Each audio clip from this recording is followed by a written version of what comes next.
अगर आपको किसी वैद्य चिकित्सक ने पीसीओडी या पीसीओएस बताया है तो घबराने की बिल्कुल ही बात नहीं है। ऊपर की ओर और सांसों को छोड़ते हुए नीचे की ओर और अपने नी को अप करना, जितना आप उठा सकें। कम से कम कोशिश करना 1 मिनट से स्टार्ट करें, इसको 5 मिनट तक लेके जाएं। ये आपके लिए बहुत अच्छा है। और उसके बाद से हमिंग का साउंड जैसे मैं कर रहा हूँ,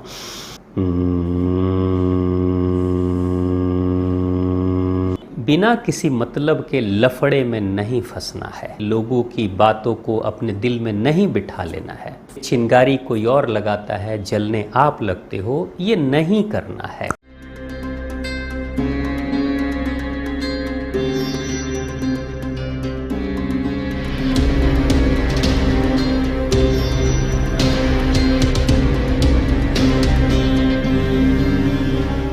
भगवान पीसीओडी और पीसीओएस को लेकर बहुत सारी माताएं बहनें बहुत परेशान रहती हैं और कई बार यह भी कन्फ्यूज़न रहता है कि पीसीओडी अलग बीमारी है, पीसीओएस अलग बीमारी है।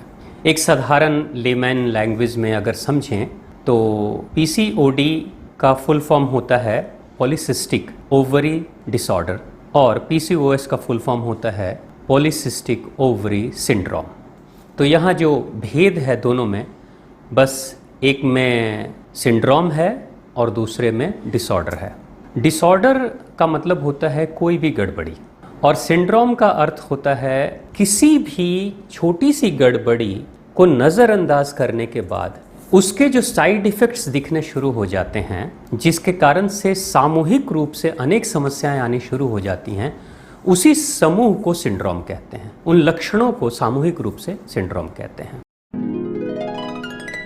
तो पीसीओएस में शरीर के अंदर होने वाली गड़बड़ियों के कारण से शरीर के बाहर अनेक तरह की समस्याएं दिखती हैं, जैसे चेहरे के ऊपर बालों का आ जाना, मूड खराब रहना, चिड़चिड़ापन होना, विवाह हुए 1, 2, 3 साल गुजर गए लेकिन गर्भ धारण करने में समस्या का आना और मेंस्ट्रुअल साइकिल यानी मासिक धर्म में गड़बड़ी का होना, मोटापे का बढ़ना, इंसुलिन रेजिस्टेंस जिसके कारण से शुगर का होना, चेहरे पे एक्ने, पिंपल्स, दाग धब्बे, मुहासे, मस्से, शरीर के ऊपर मोटापा बढ़ रहा है। तो ये जो सामूहिक रूप से जो समस्याएं सामने दिखती हैं उसी को पीसीओएस कहते हैं। तो घबराने की बिल्कुल बात नहीं है, क्योंकि पीसीओडी और पीसीओएस के जितने भी लक्षण आप देखोगे उन सभी लक्षणों का मैंने अनेक माताओं बहनों पे एक्सपेरिमेंट किया है, जिसमें कि बहुत आसानी से मोटापा भी कम होता है, बहुत आसानी से उनका मेंस्ट्रुअल साइकिल यानी मासिक धर्म भी नियमित हो जाता है। कई बार मासिक धर्म में जो शरीर की अंदरूनी सफाई होनी चाहिए, रक्त का प्रवाह ठीक से होना चाहिए, वो रुक रुक के आता है, नहीं आता है, बहुत दर्द रहता है, वो भी समस्याएं बहुत आसानी से ख़त्म हो जाती हैं।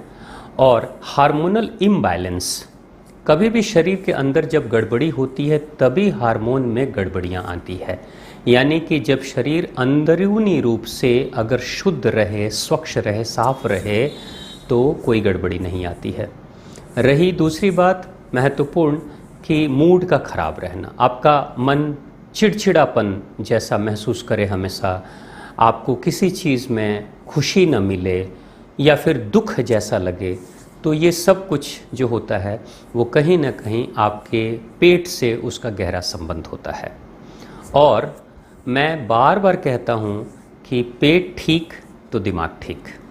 दिमाग में गड़बड़ी है तो दिमाग की चिंता न करें, पेट की चिंता करें, पेट का रखरखाव ठीक से करें। और रही बात पीसीओडी और पीसीओएस, तो ये ओवरी यानी अंडे दानी के अंदर होने वाली समस्याओं के कारण से, यानी छोटे छोटे पॉलीसिस्ट यानी छोटे छोटे सिस्ट के बनने के कारण से ऐसा होता है। यानी कि जो बच्चे दानी की बात है या अंडे दानी की जो बात होती है वो दोनों पेट का ही हिस्सा है। तो यानी फिर घूम फिर के बात वही आ गई कि आपको अपने पेट को ठीक रखने की ज़रूरत है। पेट सफ़ा तो हर रोग दफ़ा। मैं उसका प्रचार नहीं कर रहा हूँ कि आप पेट सफ़ा खाना शुरू कर दो। मतलब मेरे कहने का मतलब है कि पेट को साफ रखो। अब पेट में गड़बड़ी कैसे आती है? आपके खान पान में गड़बड़ी हो रही है, आपके रहन सहन में, यानी कि सोने जागने का रूटीन आपका गड़बड़ है, आप जो भी चीज़ें खाते हो वो पेट के लिए कम, ज़ुबान के लिए ज़्यादा खाते हो, यानी कि आपके अंदर स्वाद लोलुपता यानी कि स्वाद के प्रति आसक्ति आपकी ज़्यादा गहरी है, जबकि होना ये चाहिए कि आपको स्वास्थ्य के प्रति जागरूकता रहनी चाहिए। घर का खाना सबसे अच्छा खाना होता है, जिसमें कम से कम तेल मसाले हों, जिसमें कम से कम केमिकल हो, उस भोजन को आप करें। आप प्रकृति के नियम के साथ चलें, यानी कि जैसे जानवर पशु पक्षी हैं कि सूर्यास्त के बाद वो जल्द से जल्द सोने की कोशिश करते हैं और सूर्योदय से पहले उठ जाते हैं, उस रूटीन को आप भी फॉलो करो। क्योंकि जो हमारी प्राण की ऊर्जा है शरीर की, वो प्राण की जो ऊर्जा ना आपके दो कार्य को करती है। एक तो आपके शरीर में पड़े हुए भोजन को डाइजेस्ट करती है, और दूसरी चीज़ शरीर के अंदर अगर कहीं कोई डैमेज हो रहा हो, मेंटेनेंस की ज़रूरत हो, तो उस डैमेज और मेंटेनेंस और रिपेयर का काम भी प्राण की ऊर्जा करती है। लेकिन यह कार्य तभी होता है जब शरीर को आप रेस्ट में डालते हो, यानी कि समय से प्रकृति के नियम के अनुसार से जब सोने का समय होता है रात्रि में, तो आप सो जाओ, जल्दी सो जाओ, अच्छी नींद लो, निश्चिंत होकर कम से कम 6-7 घंटे की नींद लो। सुबह सूर्योदय से पहले या सूर्योदय के आसपास में जग जाओ, और आप सवेरे उठते ही पानी का प्रयोग करो। 1.25 लीटर पानी का प्रयोग आपके लिए रामबाण औषधि की तरह कार्य करता है। आप अगर किसी ऐसे प्रदेश में रहते हो जहाँ गर्मी बहुत ज़्यादा है, तो आप नॉर्मल रूम टेम्परेचर का पानी पी सकते हो। आप अगर ऐसे किसी स्थान पर रहते हो जहाँ ठंड ज़्यादा है, तो आप ठंड के मौसम में हल्का गर्म गुनगुना कोसा पानी, लुक वार्म वाटर पी सकते हो। 1.25 लीटर पानी यानी 1 लीटर और 250 ml एक्स्ट्रा पानी आपको पीना है। शुरुआत के दौर में पीना मुश्किल हो जाएगा, लेकिन धीरे धीरे मात्रा बढ़ाइएगा तो आहिस्ते आहिस्ते 5 दिन, 10 दिन, 15 दिनों में आप 1.25 लीटर पानी पर आ सकते हो। तो सबसे पहला काम, बिल्कुल गांठ बांध लो कि सबसे पहला काम आपको क्या करना है, उठते ही पानी पीना है। अगर दिल से आप चाहते हो PCOS और PCOD से मुक्ति पाओ, तो मैं लिख कर दे सकता हूँ कि बहुत आसानी से जो मैं बातें आपको यहाँ बता रहा हूँ इस वीडियो में, उन बातों से कुछ ही महीनों में आपको फ़र्क दिखने लगेगा, और 3 महीने से 6 महीने में आपको फ़र्क दिखेगा। फ़र्क क्या दिखेगा? मोटापा कम होगा, अगर वज़न बढ़ रहा है तो आपका जो मूड ख़राब रहता है, मन विचलित रहता है, बेचैन रहता है, चिड़चिड़ापन रहता है, उसमें फ़र्क आना शुरू हो जाएगा। मेंस्ट्रुअल साइकिल, मासिक धर्म आपका जो बिगड़ा हुआ है वो ठीक होना शुरू हो जाएगा। आपके चेहरे पे इम्बैलेंस हार्मोन के कारण से जो एक्ने, पिंपल्स, दाग धब्बे, रेसेस या बाल आने लगे हैं, उसमें भी सुधार होना शुरू हो जाएगा। आपके शरीर के ऊपर अगर कोई मस्से आ रहे हैं तो धीरे धीरे वो मस्से गिरने लगेंगे, आपको फील होगा। अगर कोई बहन जिसकी अभी नई नई शादी हुई है और शादी के 2-4 साल भी गुजर गए हैं और वो गर्भ धारण नहीं कर पा रही है, तो माता रानी की कृपा होगी तो निश्चित तौर से उसमें भी सहयोग मिलेगा। यानी आपका जो पेट का एरिया है, यूटेरस का जो क्षेत्र है, उसमें अगर जो भी सिस्ट डेवलप हुआ है, पॉलीसिस्ट ओवरी के अंदर जो डेवलप हो रहे हैं, वो धीरे धीरे गलने लगते हैं। अनेक माताएं बहनें मेरे संपर्क में हैं जिनका सिस्ट काफ़ी बड़ा हो गया था, डॉक्टर ने भी बोला था कि भाई ऑपरेशन ही करना पड़ेगा, वही अंतिम विकल्प है। बहनों ने कोई ऑपरेशन नहीं कराया, और सिर्फ जो प्रयोग मैं बता रहा हूँ, इसी प्रयोग के माध्यम से वो बहुत आसानी से 2 महीने, 4 महीने, 5 महीने में उनका सिस्ट डिज़ोल्व हो गया, गल गया और शरीर से बाहर निकल गया, है ना। तो आपको बिल्कुल घबराने की ज़रूरत नहीं है। आप कोई भी बाहर की चीज़, जैसे फास्ट फूड, जंक फूड, मैदे वाली चीज़ें, बर्गर, पिज़्ज़ा, कोल्ड ड्रिंक, चाय, कॉफ़ी, नॉन वेज, ये सब चीज़ें जो आसानी से नहीं पचती हैं, उनका सेवन बंद कर दें, ना करें तो ज़्यादा बेहतर आपके लिए होगा। स्वाद के लिए ना खाएं, स्वास्थ्य के लिए खाएं। आयुर्वेद के अनुसार से वात, पित्त और कफ में विकृति के कारण से PCOD या PCOS की समस्या होती है। आप जो आहार लेते हैं उसमें हरी सब्जियां, दालें, चना, दलियां, फलियां, सबका सेवन करें। कुछ आयुर्वेदिक जड़ी बूटियों में अश्वगंधा, शतावरी, मेथी ये सब बड़े फ़ायदेमंद होते हैं आपके लिए। मगर पेट की बेहतर सफाई हो ये ज़रूर ध्यान रखें। अगर हो सके तो सुबह और शाम दोनों समय पानी का प्रयोग करके पेट की सफाई करें। सुबह 1.25 लीटर पानी पिएं, शाम के वक्त में आप थोड़ा कम भी पी सकते हैं। इंडियन टॉयलेट सिस्टम का इस्तेमाल करें, कुछ ही दिनों में आपको परिवर्तन दिखना शुरू हो जाएगा। ख़ास तौर से उन दिनों में जब मासिक धर्म चल रहा हो, तब तो आप ऐसे खाने को खाएं जो सुपाच्य हो, जैसे उबली हुई सब्जी, पका हुआ चावल, खिचड़ी जैसा, तेल मसाले कम से कम जिसमें हो। यानी ऐसा सिंपल खाना आपको खाना है, सुपाच्य भोजन करना है जो आसानी से शरीर के अंदरूनी सफाई में, स्वच्छता में सहयोगी बने, ना कि खुद ही समस्या ना बन जाए। आपको अगर मन कर रहा हो समोसे खाने के, कचौड़ियाँ, पकौड़ियाँ, छोले भटूरे खाने की इच्छा हो रही है, तो समझ लेना कि पेट नहीं मांग रहा है, जीभ मांग रही है। और जीभ समस्या बना देती है, लेकिन पेट झेलता है, और पेट के आसपास का जो यूटेरस एरिया है उसको ये समस्या झेलनी पड़ती है।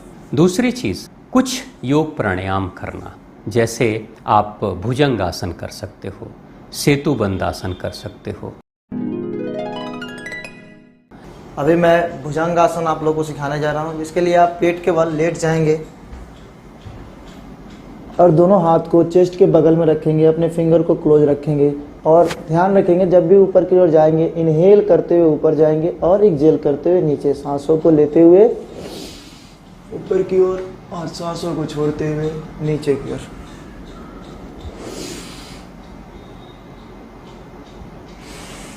इस प्रक्रिया को 20 बार करना है, 20-20 का 2 सेट। एक बार और मैं पुनः करके दिखा दे रहा हूँ। और लास्ट में आप 20 टाइम जैसे वो होल्ड करेंगे, एटलीस्ट 30 सेकंड। अगर आप 1 मिनट कर लें और बेहतर है, होल्ड रखेंगे। मैं दूसरा आसन आप लोग को बताने जा रहा हूँ, जो कि है धनुरासन। उसमें भी क्या करना है, पेट के बल आपको लेट जाना है। पीठ के बल लेटना है, दोनों लेग को फोल्ड करना है और एंकल को ग्रिप करना है।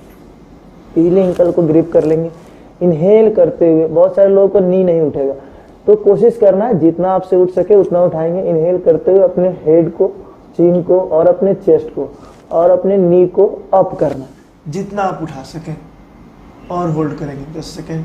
फिर एक्सहेल करते हुए नीचे, फिर इनहेल करते हुए अप, फिर एक्सहेल करते हुए नीचे। इसको हम लोग 10-10 का 2 सेट करेंगे, ठीक है। नेक्स्ट हम लोग करते हैं, नेक्स्ट एक्सरसाइज हम लोग करेंगे सेतुबंद आसन, जिसके लिए हम लोग पीठ के बल लेट जाएंगे। बहुत सारे लोगों को एंकल पकड़ने में दिक्कत होगा, ठीक है। तो जिनसे अगर एंकल लॉक हो जाए, ठीक है, नहीं एंकल लॉक हो तो आप बगल में हाथ को रख सकते हैं और इनहेल करते हुए अप कर सकते हैं, एक्सहेल करते हुए नीचे, मतलब सांस लेते हुए ऊपर और सांस छोड़ते हुए नीचे। मैं एक बार और पुनः करके दिखा देता हूँ। और जिनसे ईजिली ये हो जाए वो क्या करेंगे, एंकल को लॉक करेंगे, ठीक है। और एक चीज़ ध्यान रखना है, आपका हील जो है वो उठना नहीं चाहिए, हील को डाउन रखेंगे। अब इनहेल करते हुए बॉटम को लिफ्ट करेंगे, 1 2 3 4 5। इसको आपको 30-30 का 2 सेट करना है। ये तीनों एक्सरसाइज अगर करते हैं तो आपको काफ़ी लाभ मिलता है। आप चाहो तो मलासन में बैठ सकते हो। जो मैंने पानी का प्रयोग बताया वो मलासन में बैठकर पानी का प्रयोग करना। आप अपने ही घर में अगर फ्लोर है तो उस पे आप पोछा लगाओ। पहले की जैसे माताएं बहनें पोछा लगाती थी वैसे बैठ के पोछा लगाया करो। आटे चक्की जो चलती है ना, वो आटे चक्कियाँ चलाया करो। अब तो बहनें खड़े होकर खाना बनाती हैं, तो पहले बैठ के बनाया करती थी। तो बैठने का यानी कि बैठने का अभ्यास करो। मसाला सिलवटों पे जो पीसा करते थे बैठकर, वो उस तरह के एक्सरसाइज करो। अगर वैसे मसाले सिलवटे आपके घर में हैं तो वैसे ही मसाला पीसो। अब जूसर ग्राइंडर आ गया है, तो जो यूटेरस के क्षेत्र का जो एरिया है ना, वो बिल्कुल निष्क्रिय हो गया है। जैसे पोछा आप लगाते थे पहले, तो आप बैठ के करते थे तो वो यूटेरस का एरिया ठीक होता था। सिलवटों पे मसाला पीसते थे, यूटेरस के एरिया का एक्सरसाइज होता था। मलासन में बैठते थे, यूटेरस के एरिया का एक्सरसाइज होता था। बैठ के रोटी पकाते थे, बैठ के सब्जी काटते थे, उससे यूटेरस का एरिया आपका स्ट्रांग होता था और स्वस्थ होता था। अब वो सारी चीज़ें खत्म होते चली जा रही हैं, उसका बुरा असर आपके शरीर पे पड़ रहा है। यानी कि किसी भी बच्चे को बहुत आराम की ज़िंदगी आप दे दोगे ना, तो कुछ दिनों के बाद से बच्चे के शरीर में अनेक तरह की समस्याएं शुरू हो जाएंगी, तन में भी और मन में भी। जैसे कोई आपने देखा होगी कि रेलवे लाइन पे ट्रेन के चक्के दौड़ते हैं, जो दौड़ते हैं वो चमकते रहते हैं, और जो ट्रेन खड़ी रहती है और कुछ महीनों तक अगर चक्के नहीं दौड़ रहे हैं पटरियों पे तो जंग लग जाती है उसके अंदर, है ना। तो ठीक वैसे ही हमारे शरीर के साथ में है। तो जितने ही आराम की लाइफ स्टाइल हम लोग जी रहे हैं, उतना ही हमारे लिए समस्याएं खड़ी हो रही है। और एक सबसे बड़ी समस्या खड़ी करने वाली चीज़ आपके घर में है वेस्टर्न टॉयलेट। जो वेस्टर्न टॉयलेट है उसमें कुर्सी की तरह लोग बैठते हैं और फ्रेश होने की कोशिश करते हैं, जबकि जो सबसे अच्छा है वो इंडियन टॉयलेट, जिसमें मलाशन में हम अपने पैरों पे बैठते हैं, जंघा पे बैठते हैं, जिससे काफ मसल्स पे दबाव पड़ता है और पेट की प्रॉपर सफाई होती है। और पेट की अंदरूनी प्रॉपर सफाई के कारण ही पीसीओडी और पीसीओएस की समस्या नहीं होती है।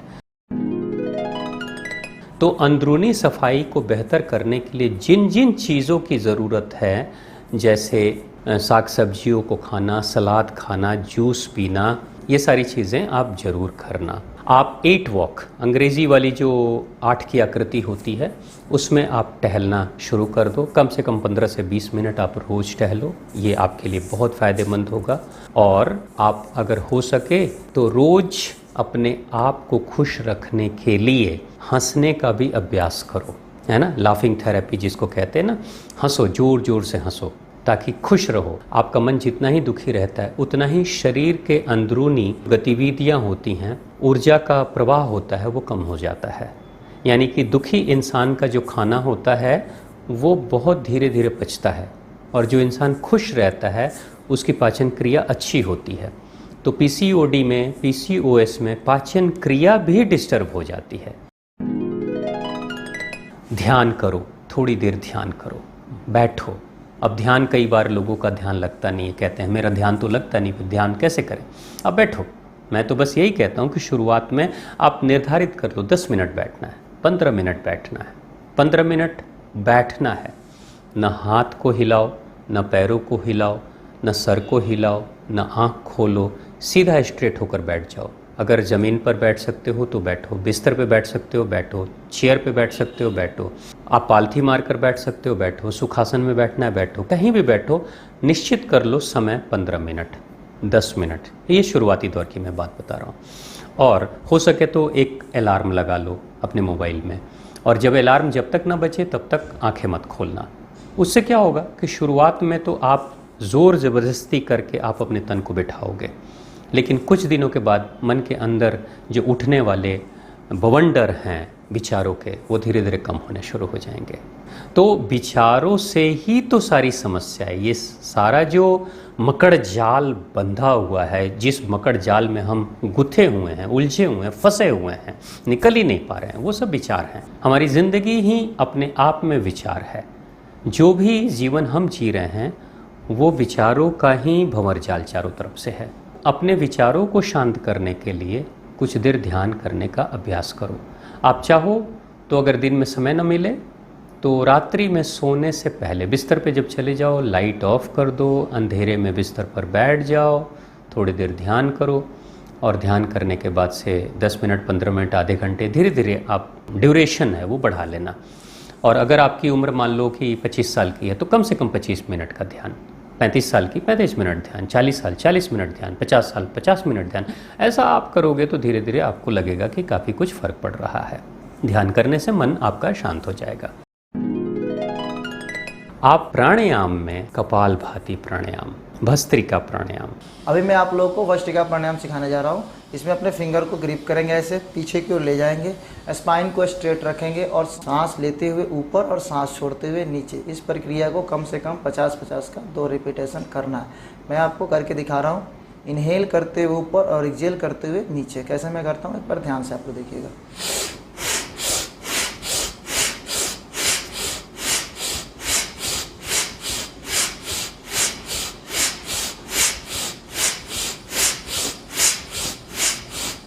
पूरा फेफड़े में हवा को भरेंगे और छोड़ेंगे। अगर कोशिश करना है पहले कि आप आँख खोल के करें, जैसे आप कंफर्टेबल हो जाए आँख को बंद करके करेंगे। इस प्रक्रिया को 50-50 का 3 रेपिटेशन करेंगे। फर्स्ट टाइम थोड़ा दिक्कत होगा, लेकिन धीरे धीरे आप इसको कंटिन्यू करते हैं तो बहुत जल्दी इजीली हो जाएगा। नेक्स्ट हम लोग करेंगे कपालभाति। मेरुदंड को सीधा रखेंगे, स्पाइन एकदम स्ट्रेट, और हम लोग नोज के थ्रू सांसों को छोड़ेंगे और पेट पे स्टॉकेज देंगे अंदर की ओर और नोज के थ्रू छोड़ेंगे। इसमें क्या होता है, स्टार्टिंग में हमको दिक्कत होता है करने में, हम 10 बार करेंगे फिर सांस फूलने लगता है, ऐसा लगता है कि नहीं हो पाएगा। कोई दिक्कत नहीं, आपसे 2 बार हो 4 बार हो, आपसे जितना हो उतना करें। जैसे मैं फर्स्ट टाइम में स्टार्टिंग किया था तो सिर्फ 20 हो पाता था, लेकिन अभी मैं 100 के आसपास कर लेता हूँ। तो आपसे जितना हो उतना करेंगे, धीरे धीरे इस प्रक्रिया को बढ़ाएंगे। मेरुदंड सीधा रहेगा,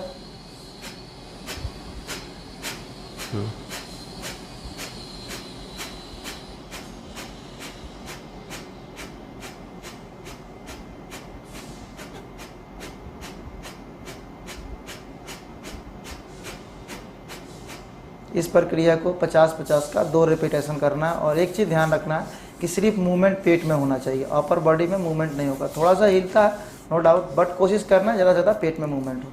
ये हमारा कपालभाति था। अब हम लोग सीखेंगे अनुलोम विलोम।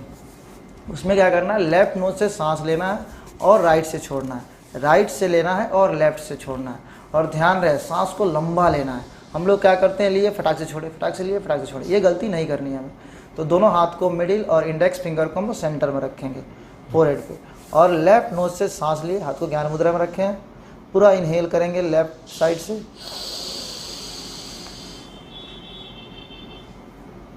एक्सहेल करेंगे राइट से, फिर इनहेल करेंगे राइट से, फिर एक्सहेल करेंगे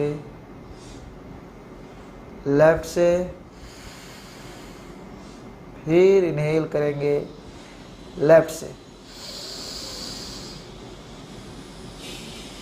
फिर एक्सहेल करेंगे राइट से। पूरा इनहेल करेंगे राइट से, एक्सहेल करेंगे लेफ्ट से।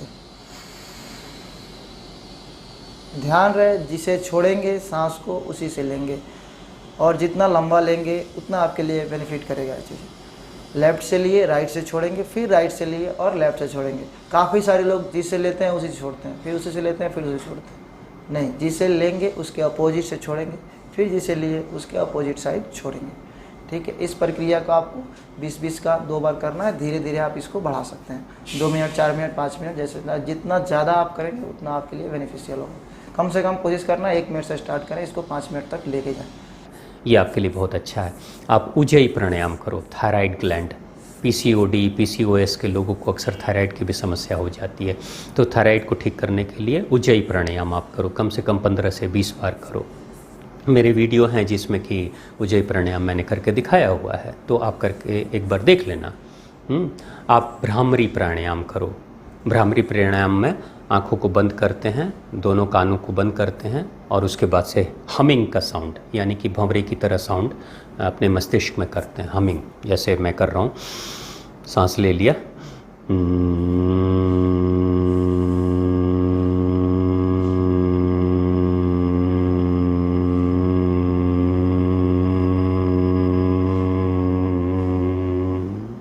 दो मिनट, 2 बार 3 बार मालिश कर लेना, ऐसे 2-3 बार।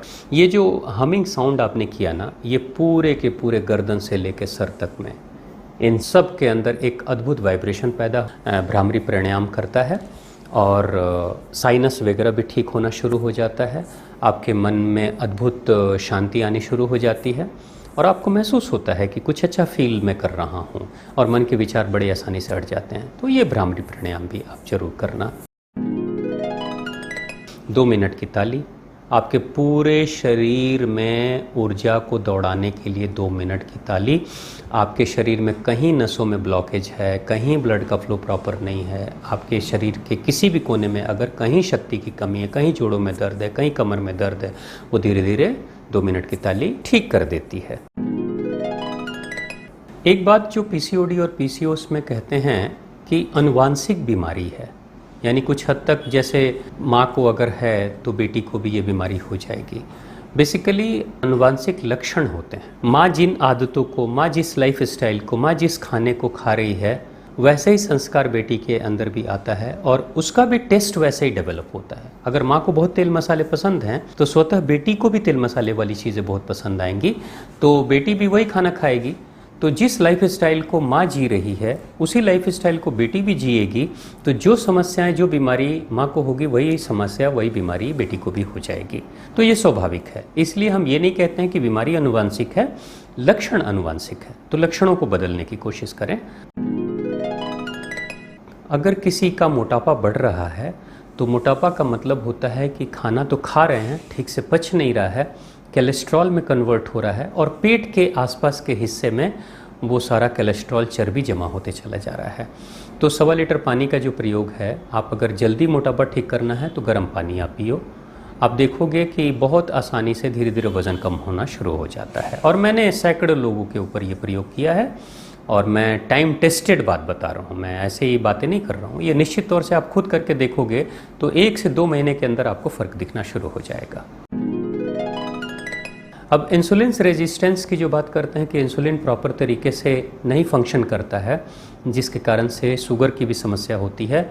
तो मैंने देखा है कि सुबह में आप 1.25 लीटर पानी का प्रयोग करोगे और थोड़ा अपने रूटीन को चेंज कर दोगे तो बहुत आसानी से पैंक्रियाज स्वस्थ हो जाता है और पैंक्रियाज इंसुलिन बनाना शुरू कर देता है। और बहुत सारे लोग जो 10 साल 15 सालों से डायबिटीज़ के मरीज़ थे वो भी स्वस्थ हो गए। तो फिर तो आपके लिए तो कोई बड़ी बात नहीं है, बहुत आसानी से आप ठीक हो जाओगे। इसलिए उसके लिए भी कोई चिंता करने की ज़रूरत नहीं है। जिन बहनों को मासिक धर्म की समस्याएं होती हैं वो बहुत आसानी से ठीक हो जाती हैं। देखो, मासिक धर्म के समय क्या होता है, शरीर से जो ब्लड निकलता है वो ब्लड, उस ब्लड के अंदर भी पानी ही है, लगभग 84% पानी है। तो पानी का प्रयोग नियमित आप करोगे ना, तो 1 महीने अगर आपने कर लिया पानी का प्रयोग, 1.25 लीटर का नियमित प्रयोग, तो आप देखोगे कि मेंस्ट्रुअल साइकिल आपका ठीक हो जाता है। और बहुत सारे बहनों का जिनको माइग्रेन की समस्या थी, जिनको मेंस्ट्रुअल साइकिल की प्रॉब्लम थी, वो बहुत आसानी से ठीक हो गई बिना किसी दवाई के सेवन के। एक्ने, कील, मुहासे, मस्से, ये सब बहुत आसानी से ठीक हो जाते हैं। आप करके तो देखो। अगर आपको किसी तरह की कोई दुविधा, डाउट हो तो आप मुझसे मेरे व्हाट्सअप नंबर पे संपर्क कर सकते हो, आप मैसेज कर सकते हो। मेरा व्हाट्सअप नंबर है 8002040995। बालों का झड़ना, बालों का टूटना, ये भी पेट से इसका गहरा संबंध होता है। पेट दुरुस्त, बाल भी अच्छे आ जाते हैं। बहुत सारी बहनों ने जिनके बाल टूटने की शिकायत थी और बाल गुच्छे गुच्छे में बाहर निकलते थे, उनके बाल फिर से दोबारा से आ गए, फिर से दोबारा से मोटे तगड़े अच्छे वाले बाल आ गए। अगर आपको किसी वैद्य चिकित्सक ने पीसीओडी या पीसीओएस बताया है तो घबराने की बिल्कुल ही बात नहीं है। आपको बस अपने पेट पे काम करने की ज़रूरत है। आपको आपके रहन सहन को ठीक करने की ज़रूरत है। आपको आपके खान पान को ठीक करने की ज़रूरत है। आपको आपकी सोच और व्यवहार को ठीक करने की ज़रूरत है। बिना किसी मतलब के लफड़े में नहीं फंसना है। बिना किसी मतलब के लोगों की बातों को अपने दिल में नहीं बिठा लेना है। बिना किसी मतलब के चिंगारी कोई और लगाता है, जलने आप लगते हो, ये नहीं करना है। जहाँ जाने से मन में बोझ लेकर आ जाते हो, किसी के ताने, किसी की बातें आपको दुखी कर देती है अंदर से अंदर तक, तो उन लोगों से दूरी बनाकर रखो। जहाँ आपको लगे कि अब ये बात धीरे धीरे नकारात्मक दिशा में बढ़ रही है, वहाँ से अलग हट जाओ। मत उलझो फिजूल के चुगली में, फिजूल के बहसबाजी में मत उलझो। कुछ नहीं मिलता, समय की बर्बादी होती है, लेकिन जो गांठें बांध कर लाते हो ना मन के ऊपर, वो आपके तन को बिगाड़ देती। और आत्मनिरीक्षण भी करना।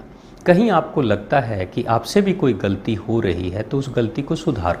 अगर कोई गलती हो रही है और आपको एहसास हो गया कि मैंने ये गलती की है, तो उस गलती को एक्सेप्ट करो। हो सके तो आप सॉरी बोल दो, आप माफ़ी मांग लो, आप कह दो मुझसे ये गलती हो गई। उससे क्या होगा, आपका मन हल्का हो जाएगा। और जब मन हल्का हो जाता है ना, तो सारी गतिविधियां तन के अंदर की और मन के अंदर की वो सुचारू रूप से चलने लगती हैं। और जितना ही आप अपने अहंकार को बचाने की कोशिश करोगे, जितना ही आप अपने मन पे बोझ लेकर चलोगे ना, उतना ही आप देखोगे आपके शरीर की अंदरूनी गतिविधियां हैं वो कमज़ोर हो जाएंगी, कम हो जाएंगी। तो अक्सर जो दुखी लोग होते हैं वो सिर्फ मन से कुंठित नहीं होते, वो कुछ दिनों के बाद शरीर में भी अनेक तरह की बीमारियों को पाल लेते हैं। तो अपने मन को हल्का करने के लिए दूसरे की अच्छाइयों को स्वीकार करो और अपनी गलतियों को भी स्वीकार करो, और आगे गलती ना हो इसके लिए वचनबद्ध हो जाओ और अपनी ज़िंदगी को आगे बढ़ाओ। अब ऐसा नहीं कि अहंकार के कारण से, ईगो के कारण से आप किसी चीज़ को पकड़ कर बैठे हो और अपनी गलती को भी सही साबित करने में लगे हुए हो, तो ये आपके लिए घातक है, आत्मघातक है। आपको हो सकता है कि लंबे समय के बाद आप खुश हो जाओगे, चलो भाई मुझे कोई पराजित नहीं कर सकता, लेकिन आप स्वयं अपने आप को पराजित कर रहे हो लॉन्ग टर्म में। एक और बात मैं कहना चाहता हूँ, हो सकता है कि आने वाले कुछ वर्षों के बाद मेडिकल साइंस भी इन बातों को स्वीकार करे, लेकिन एक विचारधारा जो समाज में चल रही है कि महिलाओं को भी पुरुषों जैसा होना है। और अब तो मैं ये भी देख रहा हूँ कि कुछ पुरुष भी महिला जैसे होते जा रहे हैं चाल ढाल, हाँ, बात करने का स्टाइल। तो ये देखो, प्रकृति के साथ खिलवाड़ मत करो। अगर किसी महिला को भगवान ने महिला बनाया है तो सिर्फ शरीर से नहीं बनाया, मन से भी बनाया है। मन के अंदर वो कोमलता, वो ममता, वो स्त्रायण गुण जो भगवान ने दिया है एक स्त्री के अंदर, वो होना चाहिए। इन सारे लक्षण, इन सारे व्यवहार, इन सारी सोच के कारण से आपके तन और मन पर बहुत ही अलग प्रभाव पड़ता है।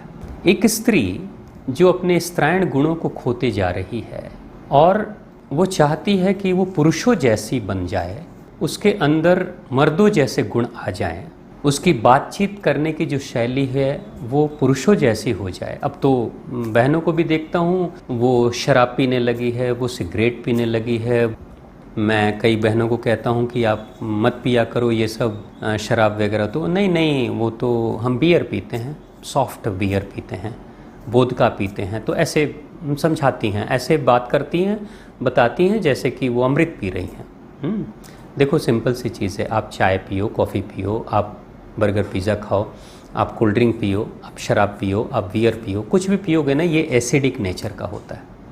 और जितना ही एसिडिक नेचर की चीज़ें आपके शरीर में जाएंगी, उतना ही ज़्यादा आपका यूटेरस क्षेत्र डिस्टर्ब होगा। वो चाहे चाय से डिस्टर्ब हो, चाहे कॉफ़ी से डिस्टर्ब हो, चाहे कोल्ड ड्रिंक से हो, मतलब जिन कारणों से भी आप शराब और बियर पीकर भी डिस्टर्ब करो, तो जितना ही एसिडिक नेचर की चीज़ें जाएंगी आपके शरीर में, उतना ही यूटेरस एरिया आपका कमज़ोर होगा, एसिड लेवल बढ़ेगा। और एसिड लेवल बढ़ने के बाद इस तरह की समस्याएं आनी शुरू हो जाती हैं। तो आपको क्या करना है, एसिडिक नेचर की चीज़ें कम करनी है, अल्कलाइन नेचर वाली चीज़ें बढ़ा देनी है। यानी चाय कॉफ़ी छोड़कर सलाद वगैरह, जूस वगैरह का सेवन, जूस में भी वो भी प्राकृतिक जूस, पैकेज्ड वाली जूस नहीं जो बाज़ार से पैकिंग वाली आती है, वो जूस मत खरीदना, क्योंकि उसमें बहुत सारे प्रिजर्वेटिव और केमिकल डाले जाते हैं। आप चाहो तो मौसमी का, संतरे का, अनार का, गाजर का, चुकंदर का, गन्ने का जूस पी सकते हो, जो बाहर मिलता है, यानी कि फल वालों की दुकान पे मिलता है। जहाँ स्वच्छता हो आप उसका सेवन करें। आप ये जो सिगरेट और बियर वाइन पी रहे हैं ना, मर्दों जैसा बनने का प्रयास कर रहे हैं, ये आपके लिए घातक है। क्योंकि आप बाहर से जिन चीज़ों को कॉपी करना शुरू कर देते हो, तो सिर्फ आपके तन में परिवर्तन नहीं, आपके मन में भी परिवर्तन आने लगता है। तो एक तरफ आज जो बहनें हैं वो बन जाना चाहती है मर्द, पुरुष बनना चाहती हैं, लेकिन पुरुषों की तरह दाढ़ी मूछें जब आनी शुरू हो जाती हैं तो वो परेशान हो जाती हैं। तो आप हमेशा याद रखना कि जैसे भाव आप बनाओगे ना, जैसी सोच आपकी रहेगी, उसके अनुसार से आपके अंदर परिवर्तन होना शुरू हो जाता है, हार्मोन्स में परिवर्तन आना शुरू हो जाता है। तो अगर आप स्त्री हो तो स्त्री ही बनो, बेहतरीन स्त्री बनो, क्योंकि इस दुनिया में स्त्रायण गुणों की कमी होती चली जा रही है। अगर आप पुरुष हो तो पुरुष बनो, आप मत दिखाओ कि हम कोई मैन्युफैक्चरिंग डिफेक्ट हैं, हम गलती से स्त्री बन गए हैं, अब हमें पुरुष बनना है।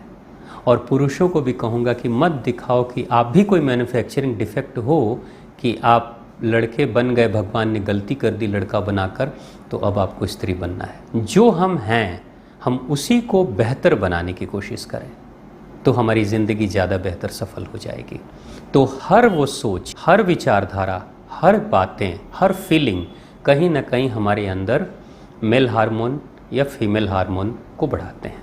तो जो बात कहते हैं पीसीओडी और पीसीओएस में कि मेल हार्मोन बढ़ गया है, जिसके कारण से दाढ़ी मूंछ आनी शुरू हो जाती हैं, तो वो सिर्फ हार्मोन बढ़ने के पीछे शरीर नहीं, हमारी सोच भी काम करने लगती है। तो जिस स्टाइल को, जिस सोच को, रहन सहन को हम कॉपी कर रहे हैं पुरुषों से, वो धीरे धीरे हमें विकृति के तरफ बढ़ा रही हैं। हमारी हालत वैसी हो जाएगी कि हम स्त्री भी नहीं बनेंगे और पुरुष भी नहीं बन पाएंगे। जैसे कहते हैं कि जो गौरैया चिड़िया होती है ना, पहले वो ऐसे दो टांगों पे चलती थी, ऐसे चलती थी, ऐसे बड़ा सुंदर लगती थी, ऐसे चलती थी। लेकिन उसने सोचा कि नहीं, किसी और को देखकर वो दूसरे तरीके से चलने लगी, है ना। अपनी चाल धीरे धीरे वो भूल गई, जो ओरिजिनल उसकी चाल थी वो भी धीरे धीरे भूल गई। नतीजा ये हुआ कि अब वो पुरानी वाली चाल भी भूल गई, नई वाली चाल सीख नहीं पाई, तो अब फुदकने लगी। तो कभी भी देखना गौरैया चिड़िया ऐसे उछल के चलती है, दोनों टांगों को ऐसे उछल उछल के चलती है, मतलब चाल ही बड़ी बेढब्बी सी हो गई उसकी। तो वही वाली हालत हमारी बहनों के अंदर हो रही है। और बहुत सारी बहनों को मैं देखता हूँ, वो सिगरेट पीकर बड़ा गर्व महसूस करती है, उनको फील होता है कि हाँ, शराब पीती हैं, बियर पीती हैं बड़े शौक़ से, लड़कों की तरह गालियाँ देती हैं। आप देखो, वो कहते हैं ना कि कॉपी करते करते आप अपने अंदर ओरिजिनल जो चीज़ हैं उसको भी भूल जाओगे और कॉपी कर तो पाओगे नहीं, क्योंकि इस जन्म में अगर आप फीमेल हो तो आप मेल तो नहीं बन पाओगे। और मेल कोई चाहे कि हम, अलग बात है कि कुछ लोग सर्जिकल ऑपरेशन वगैरह करा के अपने बॉडी पर अब फीमेल बन रहे हैं, मेल बन रहे हैं, लेकिन पूरी तरीके से उसके डीएनए में कोई मेल और फीमेल जैसा ही ओरिजिनल परिवर्तन आ जाए, ऐसा नहीं होता है।